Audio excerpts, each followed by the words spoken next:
Itt vagyunk Komáromban, a Fair Play futballbajnokság következő fordulóján, és Attilát kérdezem, aki az egyik supervisor, hogy mit gondol a Fair Play futballbajnokságról, mit kell róla tudni egyáltalán, hogy működik a Fair Play foci?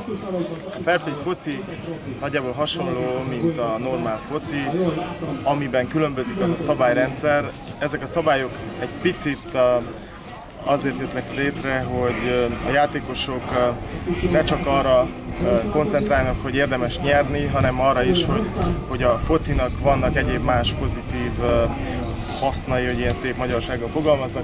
Köszönöm szépen a kulcsot. Igen, tehát a Fair Play szabályzatban vannak olyan szabályok, amelyek eltérnek a normál foci szabályaitól. A lényeg az, hogy a csapatok a meccs előtt és a meccs végén megbeszélést tartanak, illetve a megbeszélések alatt megkötött megállapodásokat kell, hogy kövessék, és a végén pedig a meccs eredményét és az egymásnak adott fair play pontokat megbeszélve alakul ki a végeredmény.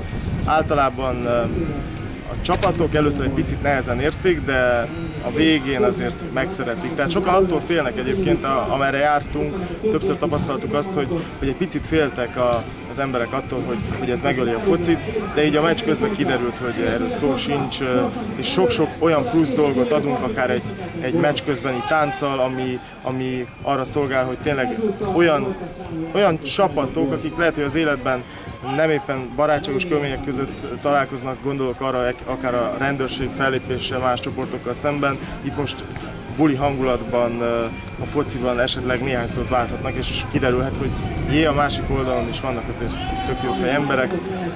Úgy tűnik, hogy ez itt Komáromban nagyon jól működik, mind a két ország hatóságaitól vannak emberek.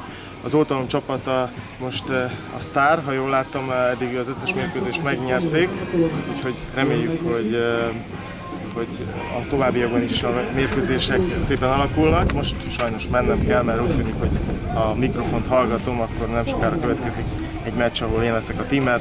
Viszontlátásra!